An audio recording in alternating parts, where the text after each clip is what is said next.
Good morning.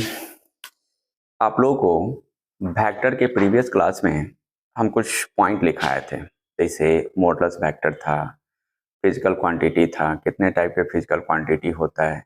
ये जो basic class है, बेसिक क्लास का छोटू बहुत ज़्यादा रोल है। आप ऐसे बेसिक क्लास को अगर इग्नोर कीजिएगा तो फिर आगे वेक्टर का हर क्वेश्चन या हर कॉन्सेप्ट आपको क्लियर नहीं होगा। वहाँ पर जो लास्ट का टॉपिक था, फर्स्ट वीडियो में लास्ट का टॉपिक हम लिखे थे मॉडुलस, और मॉडुलस से बताया भी थे कि आप लोग को जो 10+2 का एग्जाम है उसमें बहुत सारा क्वेश्चन पूछा भी है। तो पहले हम आपको क्वेश्चन करवा दें, फिर अगला टॉपिक हम शुरुआत करेंगे जो different types of A vector होगा या क्लासिफिकेशन ऑफ ए वेक्टर। आज कुछ question examination point of view से कि आखिर बोर्ड एग्जाम में किस टाइप का क्वेश्चन किस ईयर में पूछा है, और ये जरूरी भी होगा। तो चलिए मॉडुलस से रिलेटेड क्वेश्चन हम उठा लें। देखिए वो पहला क्वेश्चन हम लेते हैं। चलिए एक हम बुक का ही ले लें जो पूछा हुआ है। फर्स्ट क्वेश्चन,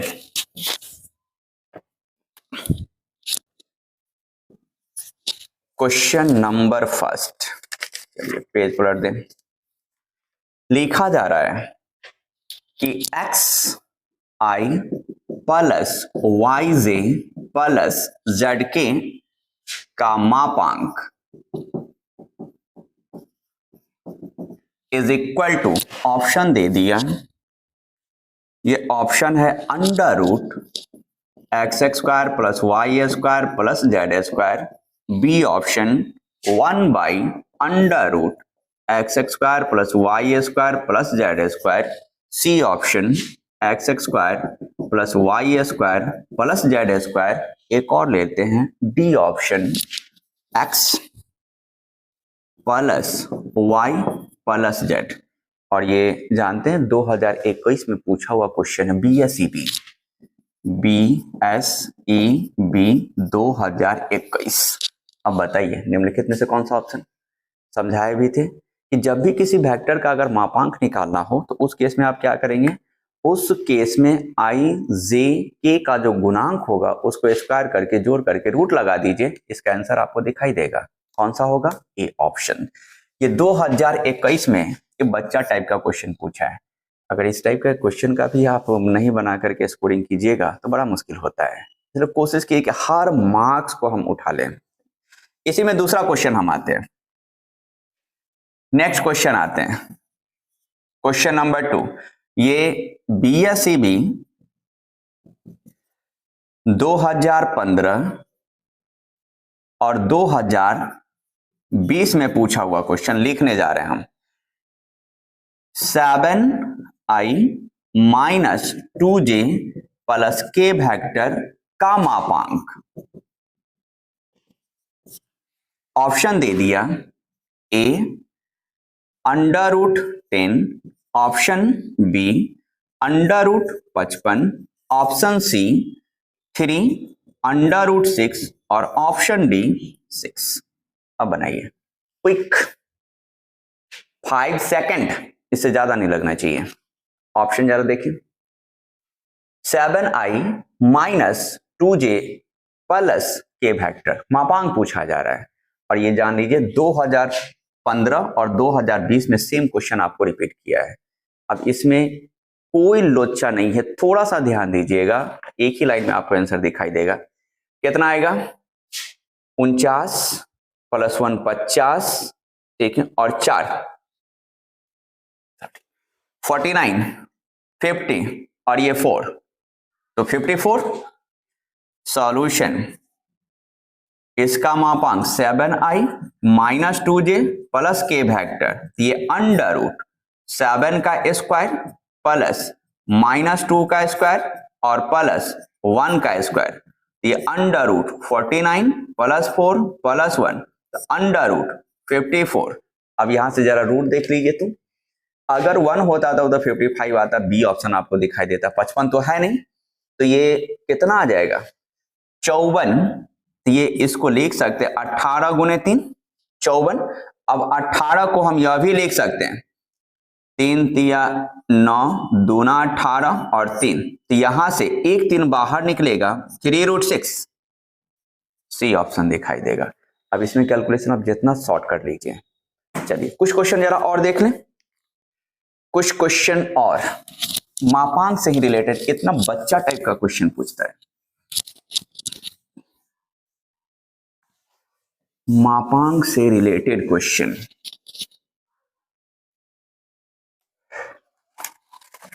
क्वेश्चन नंबर 3 आते हैं।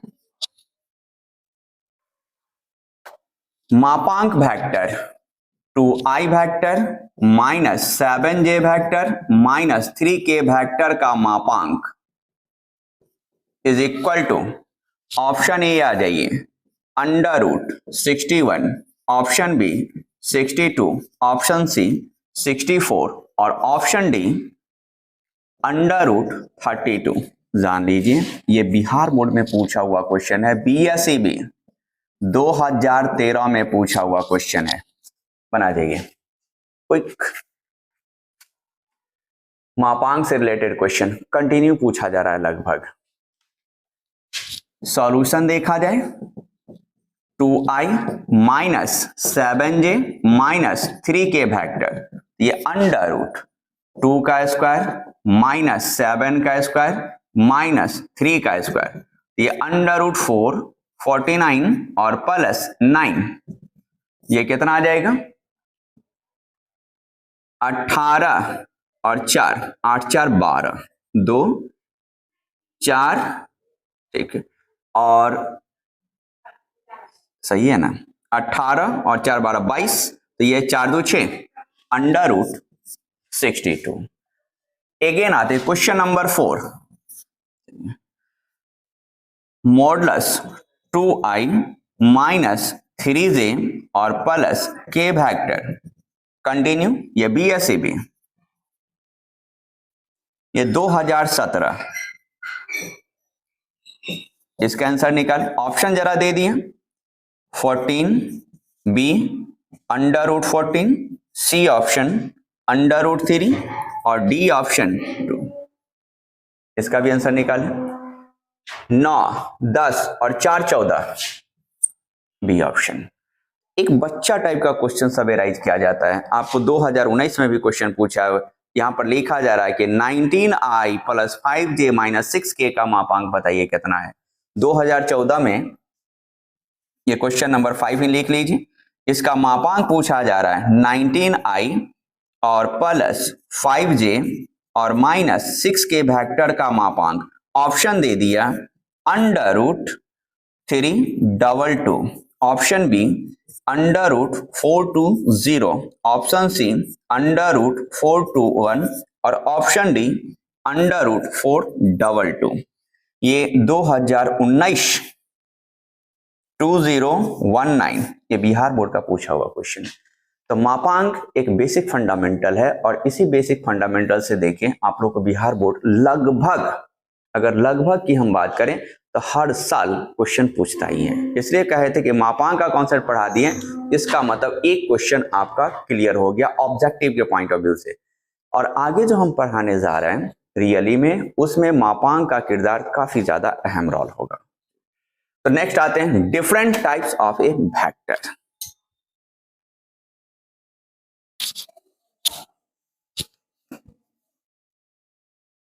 Different types of A vector.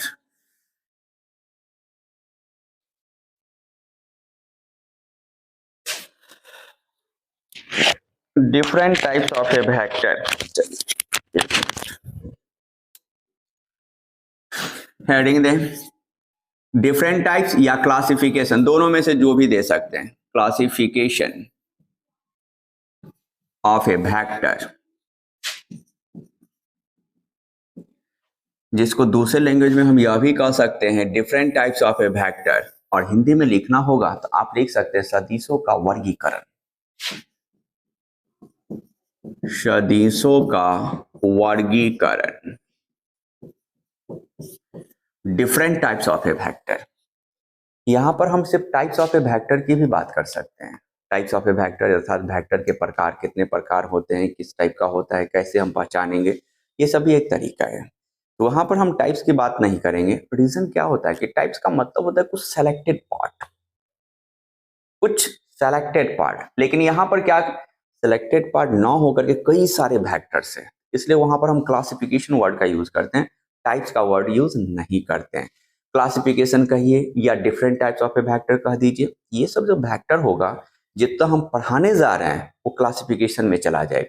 Types of vector की अगर हम यूज कर ले वर्ड तो इसका मतलब 4-5 वेक्टर पढ़ा देंगे हो जाएगा, लेकिन नहीं, वेक्टर अभी आपको और पढ़ना है। एनसीईआरटी के अकॉर्डिंग अगर देखिएगा तो उसमें ज्यादा कुछ नहीं दिया है, मुख्य रूप से जीरो वेक्टर है या इसको नल वेक्टर कहिए, यूनिट वेक्टर है जिसको आप इकाई सदिश भी कह सकते हैं, संरेखीय है, समतल वेक्टर होगा, इससे ज्यादा आपको नहीं दिखाई देने जा रहा है। यहाँ पर हम क्या करेंगे कि थोड़ा सा और पार्ट लेकर के चलेंगे कि अगर बाई चांस क्वेश्चन कभी पूछ दिया ऑब्जेक्टिव पॉइंट ऑफ व्यू से ले या सब्जेक्टिव पॉइंट ऑफ व्यू से, तो आप उस केस में उस कॉन्सेप्ट को जानिएगा तभी डील कीजिएगा, इसलिए हम पूरा क्लासिफिकेशन पढ़ाते हैं। पहला हम शुरुआत करते हैं जीरो या नल वेक्टर। जीरो या नल वेक्टर जिसको हिंदी में कहा जाता है शून्य सदिश। शून्य सदिश ये होता क्या है, अभी जो आप लोग को मैग्नीट्यूड हम पढ़ाए हैं, मापांक जिसको कहते हैं, ये मापांक से ही संबंधित है। आगे जितने भी वेक्टर हम पढ़ाने जा रहे हैं लगभग में मापांक का यूज होगा, और जान लीजिए मापांक बेसिक फंडामेंटल है, इससे आप लोग के बोर्ड एग्जाम में क्वेश्चन भी पूछा है, हम अभी आपको क्वेश्चन समझाए भी हैं। यहाँ पर जीरो वेक्टर या नल वेक्टर की बात की जा रही है, जिसको हम हिंदी में शून्य सदिश भी कहते हैं। वेक्टर होगा तो वेक्टर होगा तो मस्ट है कि इसमें डायरेक्शन भी होगा, एकदम मस्ट है, डायरेक्शन होगा। तो फिर हम कैसे पहचानेंगे किसी वेक्टर को देखने के बाद कि रियली में जीरो वेक्टर है या नहीं? पहचानते हैं। अगर कोई भी वेक्टर दे दिया जाए, सपोज कीजिए कहे कि यह कोई वेक्टर है, चलिए अगर यह कोई वेक्टर हो जाए और आपसे पूछा जाए कि क्या यह वेक्टर जीरो वेक्टर होगा, अगर ऐसे पूछा जाए क्या यह वेक्टर जीरो वेक्टर होगा या नहीं, तो कैसे देखिएगा? तो देखने का तरीका, ए वेक्टर यदि जीरो वेक्टर होगा तो मस्ट है कि इसका जो मैग्नीट्यूड होगा कंप्लीट जीरो के बराबर होगा, इसका जो मापांक का रिजल्ट होगा एक नंबर आएगा और वह नंबर जीरो होगा। अगर किसी वेक्टर का मापांक जीरो के बराबर हो जाए तो डायरेक्ट कहिए कि वह वेक्टर जीरो वेक्टर होगा। किसी भी वेक्टर का मापांक जीरो के बराबर हो जाए तो उस वेक्टर को डायरेक्ट आप जीरो वेक्टर कहें। अब यहां पर एक सिचुएशन और आएगा कि जीरो वेक्टर होने के लिए मापांक तो जीरो होना चाहिए, उसका डायरेक्शन क्या होना चाहिए? अगर हम डायरेक्शन की बात करें, दिशा की बात करें, तो दिशा क्या होना चाहिए? तो डायरेक्शन की अगर हम बात करें तो डायरेक्शन इनडिटर्मिनेट होना चाहिए। What is the meaning of indeterminate?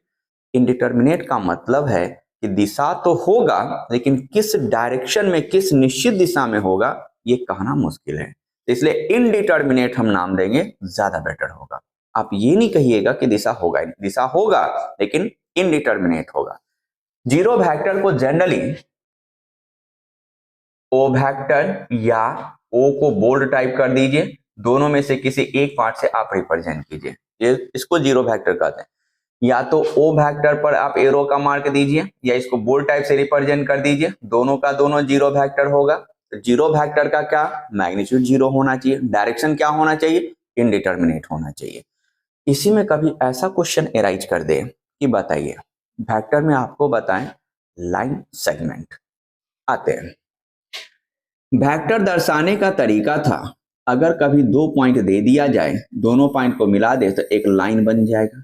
अब इस लाइन को वेक्टर के टर्म में लिखा जाए तो कुछ ऐसा लिखते हैं, ए से बी की तरफ इनिशियल पोजीशन और ये फाइनल पोजीशन। ए से बी की तरफ हम जा रहे हैं तो ये ए बी वेक्टर दर्शा देगा। अगर यह ए बी वेक्टर हुआ और इसी में एक क्वेश्चन एराइज कर दे कि किसी भी लाइन का प्रारंभिक बिंदु और अंतिम बिंदु एक ही जगह पर हो जाए, ऐसे किसी भी लाइन का प्रारंभिक और अंतिम बिंदु एक ही जगह पर हो जाए तो वो वेक्टर क्या होगा? उस केस में भी कहिए डायरेक्ट जीरो वेक्टर होगा। अब क्वेश्चन एराइज होगा, क्या वाकई में जीरो वेक्टर होगा? अगर होगा तो कैसे होगा? जैसे अगर ए से बी को हम मिला दें तो एक लाइन बनेगा, तो मस्ट है कि इसका दूरी कुछ ना कुछ जरूर होगा। जब दूरी होगा तो मस्ट है कि इसका मैग्नीट्यूड एक नंबर जरूर होगा। अब नंबर में 0 के अलावा कुछ भी होगा और ऑलरेडी पॉजिटिव नंबर होगा। अगर यही b को हम यहां पर ले आए तो ध्यान दीजिए, यह b को यहां पर ले आए तो ऑलरेडी दूरी घट गया, लेकिन दूरी तो होगा। इसको और यहां पर ले आए तो दूरी और छोटा हो गया। अगर इसी b को हम एक ही जगह पर रख दें, एक ही जगह पर हम b पॉइंट को रख दें, तो उस केस में तो दूरी 0 हो गया। जब दूरी 0 होगा अर्थात मैग्नीट्यूड 0 हो गया, तो इस स्थिति में यह 0 वेक्टर ही दर्शाएगा। तो 0 वेक्टर को ओ वेक्टर ऐसे या बोल्ड टाइप लेटर से दर्शा दीजिए। वैसा वेक्टर जिसका मैग्नीट्यूड 0 हो जाए, डायरेक्शन इनडिटरमिनेट हो जाए।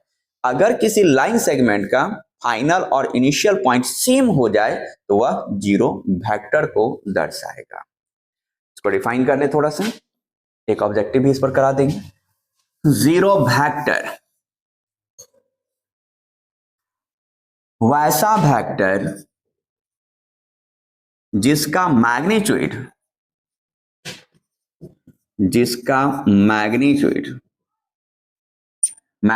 हिंदी में परिमाण लिखा जाता है, लिखना हो तो लिख लीजिएगा परिमाण। वैसा वेक्टर जिसका मैग्नीट्यूड 0 हो एवं डायरेक्शन अर्थात दिशा इनडिटरमिनेट हो। इनडिटरमिनेट तो उसे 0 या नल वेक्टर, उसे 0 या नल वेक्टर कहा जाता है। 0 या नल वेक्टर को या इसे ओ वेक्टर या बोल्ड टाइप ओ से सूचित किया जाता है।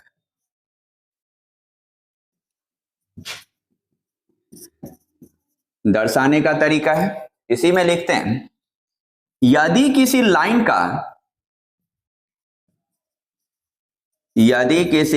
का प्रारंभिक और अंतिम बिंदु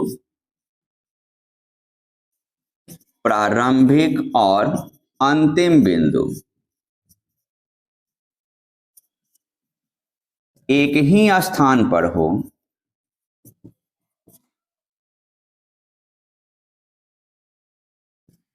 तो वह 0 वेक्टर होगा। जैसे ए vector, B vector, C vector, ETC कर दीजिए। स्क्रीनशॉट ले लें। 0 या नल वेक्टर वैसा वेक्टर जिसका मैग्नीट्यूड 0 होना चाहिए और डायरेक्शन इनडिटरमिनेट होना चाहिए। 0 वेक्टर को ओ वेक्टर या बोल्ड टाइप ओ से दर्शा दीजिए। यदि किसी लाइन का प्रारंभिक और अंतिम बिंदु सेम हो जाए, एक ही जगह हो जाए, तो आप उसको 0 वेक्टर से दर्शा सकते हैं। चलिए जरा इस पर एक एग्जांपल देख लें।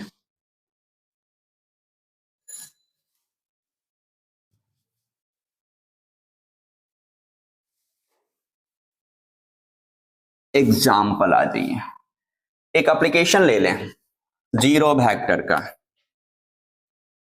एग्जाम्पल। देखिए ऑब्जेक्टिव क्वेश्चन कैसे बनाया जाता है। लिख रहा है कि 0 वेक्टर का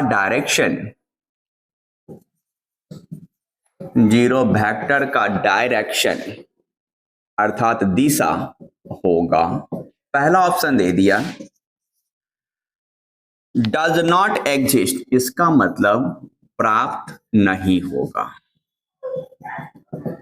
दूसरा ऑप्शन है कि मूल बिंदु की ओर टुवर्ड्स ओरिजिन। तीसरा ऑप्शन ले लें हम इनडिटरमिनेट और चौथा ऑप्शन ले लें इनमें से कोई नहीं। अब बताइए, अभी जस्ट आपको समझाएं कि 0 वेक्टर का जो डायरेक्शन होता है हमेशा इनडिटरमिनेट होता है। अगर कोई बच्चा भूल से भी कह दिया कि प्राप्त नहीं होगा तब तक गया काम से। अगर कहेगा 0 वेक्टर इसका अर्थ मूल बिंदु की तरफ होगा, वो भी नहीं हो सकता। इसका एक ही ऑप्शन होगा indeterminate.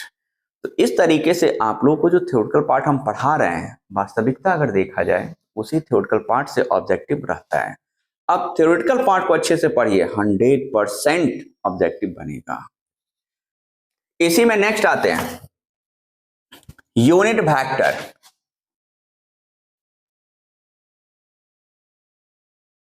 Point number 2, unit vector या आइडेंटिटी वेक्टर यह भी कहा जाता है,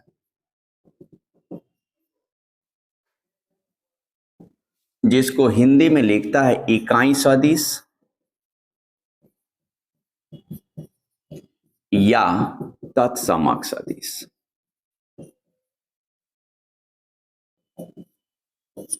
ये हिंदी यूनिट वेक्टर कहिए या आइडेंटिटी वेक्टर कहिए। यूनिट वेक्टर होता क्या है? यूनिट वेक्टर की अगर हम बात करें तो यूनिट वेक्टर में दो तरीके का क्वेश्चन पूछा जाता है। अब कौन सा तरीका का क्वेश्चन है भाई, चलिए समझे इसको। अगर कभी कोई वेक्टर आपको दे दिया जाए तब कहेगा कि वह वेक्टर यूनिट वेक्टर होगा, निकालें। ऐसे निकालने के लिए कहा जाएगा।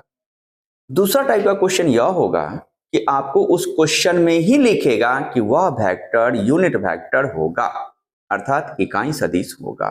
तब उस कांस्टेंट का मान निकालिए जो कांस्टेंट आपको क्वेश्चन में दिया हुआ है। एक तरीके का यह क्वेश्चन होगा।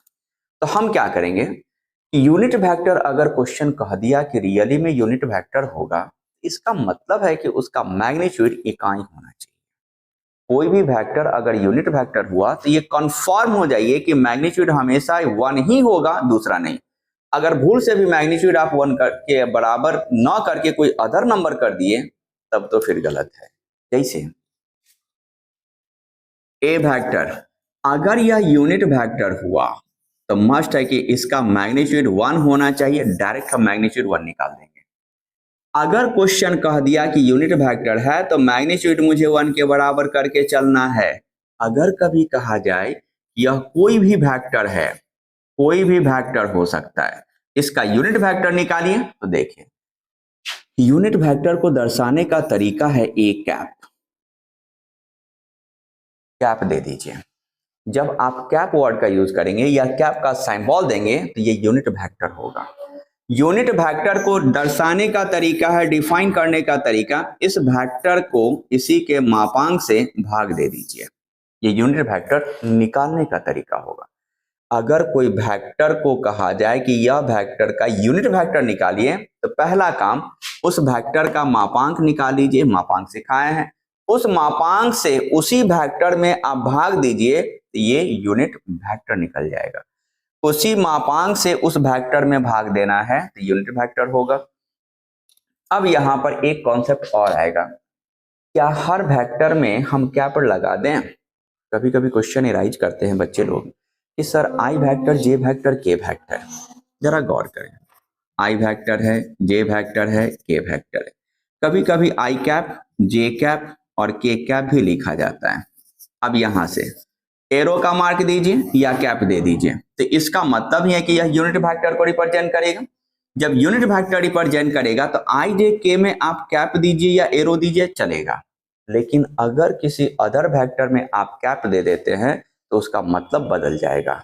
आप जैसे ए वेक्टर है, हम इसमें डायरेक्ट हम ए कैप लगा दे कि यह इसके बराबर होगा तो बिल्कुल गलत है। आई जे के यह एक यूनिट वेक्टर होता है एक्स अक्ष के एलोंग, वाई के एलोंग और जेड के एलोंग।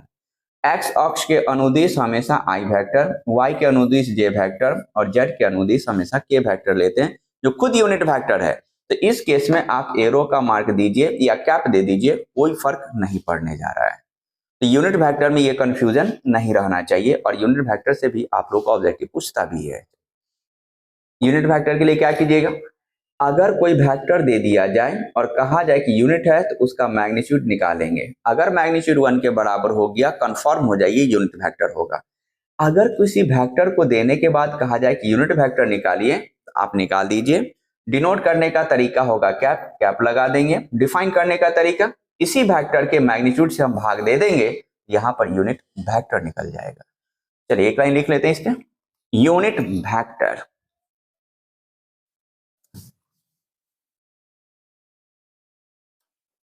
यदि यदि ए वेक्टर कोई वेक्टर हो तब यह यूनिट वेक्टर होगा यदि और केवल यदि इसका मापांक 1 होगा, दैट इज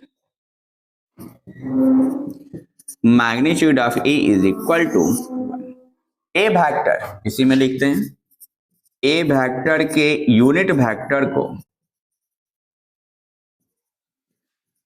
एक कैप से सूचित किया जाता है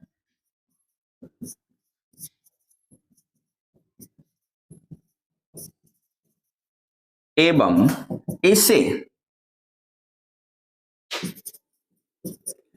ए वेक्टर बाय मैग्नीट्यूड ऑफ ए से परिभाषित किया जाता है। यह परिभाषित करने का तरीका है that is A cap is equal to A vector by magnitude of A vector. इस प्रकार A cap is equal to A vector by magnitude of B vector. A का यूनिट वेक्टर अगर इसी में बी कैप दे दिया जाए तो B cap by magnitude of B, C cap दे दिया जाए तो C vector by magnitude of C vector, ETC कर दीजिए। ये टोटल का total unit vector A vector है, बी वेक्टर है, सी वेक्टर है। ये यूनिट वेक्टर डिनोट करने का तरीका, डिफाइन करने का तरीका। इसी में नोट करके एक पॉइंट लिख लें, जरा स्क्रीनशॉट लें।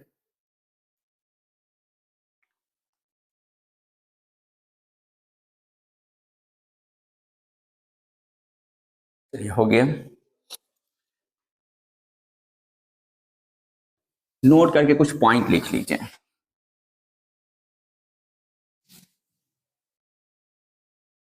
आई जे के आई वेक्टर, जे वेक्टर, के वेक्टर क्रमशः एक्स एक्सिस, वाई एक्सिस और जेड एक्सिस के अनुदिश, जेड एक्सिस के एलोंग कह दीजिए या अनुदिश कह दीजिए, इसी को हिंदी में अनुदिश लिखा जाता है, यूनिट वेक्टर होता है। यूनिट वेक्टर इसी को अगर डायग्राम पर हम प्लॉट करें तो कुछ ऐसा होगा, एक्स वाई जेड तीनों का तीनों आपस में लंब होता है 90 डिग्री, ये भी 90 डिग्री, यह भी 90 डिग्री। आई वेक्टर, जे वेक्टर, के वेक्टर, इसको आप आई कैप भी लिख सकते हैं, जे कैप भी लिख सकते हैं, के कैप भी लिख सकते हैं। ये यूनिट वेक्टर है एक्स वाई जेड के एलोंग। ये रहा यूनिट वेक्टर का कॉन्सेप्ट। चलिए इस पर कुछ एग्जाम्पल जरा देख लें, जरा स्क्रीनशॉट लें। यूनिट वेक्टर किधर गया,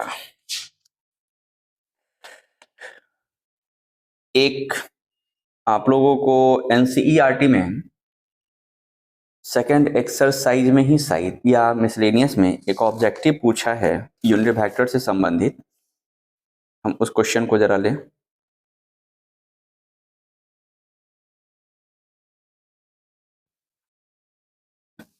एक एग्जाम्पल ले लीजिए तो यूनिट वेक्टर, एग्जाम्पल फर्स्ट, यदि ए नॉन जीरो वेक्टर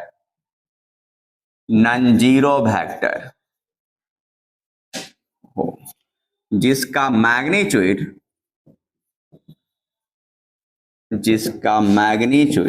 इसका मतलब परिमाण की बात करें, जिसका मैग्नीट्यूड ए हो और लैम्डा नॉन जीरो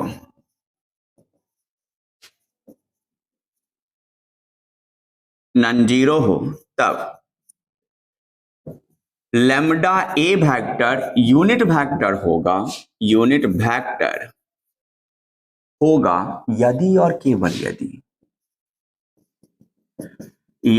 केवल यदि ऑप्शन दे दिया lambda is equal to 1, B option lambda is equal to -1, C option A is equal to mod of lambda और D option A is equal to 1/λ। ये एनसीईआरटी का example का है, sorry exercise का ऑब्जेक्टिव है NCERT. आप objective पलटिएगा पता चल जाएगा।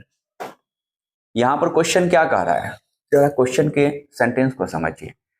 कभी भी अगर आप क्वेश्चन बनाइए तो पहला नंबर की क्वेश्चन समझ में आना चाहिए। अगर क्वेश्चन समझ में नहीं आएगा तो सारा मेहनत आपका व्यर्थ चला जाएगा। इसलिए कोशिश करें कि मेहनत को हमेशा यूटिलाइज करें। जितना आप मेहनत करेंगे उतना ही सीखेंगे। शॉर्टकट कोई तरीका होता नहीं है। अगर शॉर्टकट तरीका होता तो आज हर शॉर्टकट अपनाने वाले महान हस्ती होते, लेकिन ऐसा कुछ भी नहीं है। चलिए जरा देखें क्वेश्चन। यदि ए नॉन जीरो वेक्टर हो, यहां पर ए दे दिया, आप बोल्ड समझिएगा, नहीं तो एरो मार्क आप दे दें। अब तो वेक्टर दिखाई दे रहा है। इसका मैग्नीट्यूड कह दिया कि स्मॉल लेटर है और यह लैम्डा नॉन जीरो है और ये भी कहा जा रहा है कि lambda A vector unit vector होगा। जरा गौर करें, ए वेक्टर नॉन जीरो है, इसका मैग्नीट्यूड है ए के बराबर, इसका मतलब मैग्नीट्यूड ए दे दिया। अब क्या कर रहा है, ये तो नॉन जीरो स्केलर है, फाइनली ये जीरो के बराबर नहीं होना चाहिए। अब क्या कहा जा रहा है आगे, lambda A vector unit vector है, यूनिट वेक्टर। तो जब lambda A vector unit vector होगा तो यहां पर लैम्डा ए वेक्टर का मापांक 1 के बराबर। अगर क्वेश्चन कह रहा है यूनिट वेक्टर होगा, इसका मतलब मापांक मुझे 1 कर देना है। तो जैसे ही मापांक 1 के बराबर होगा तो ये जो मापांक का मॉडुलस का केस है, इसका प्रॉपर्टीज दोनों साइड अलग अलग कर दीजिए और यहां से मॉडुलस लैम्डा का और इसका कितना है a इज इक्वल टू 1। आप इसको नीचे शिफ्ट कर दीजिए, a इज इक्वल टू 1/λ का मापांक कौन सा ऑप्शन है, डी। यह बड़ा सिंपल क्वेश्चन होता है। फर्क इतना है कि आपको क्वेश्चन समझना है कि आखिर क्या दिया हुआ है, उसका मतलब क्या होता है, और वहां से जैसे ही आपको मीनिंग निकलेगा आप आराम से कह सकते हैं कि इसका ऑप्शन क्या होना चाहिए। चलिए जरा स्क्रीनशॉट ले लें इसको। तो आज का वीडियो हम इसी जगह रखें, फिर प्रीवियस वीडियो में जस्ट इससे पहले जो नेक्स्ट वीडियो आप बनाएंगे तो फिर उसमें पैरेलल वेक्टर आगे सबका जिक्र करेंगे। तो मिलते हैं नेक्स्ट वीडियो के साथ। ओके।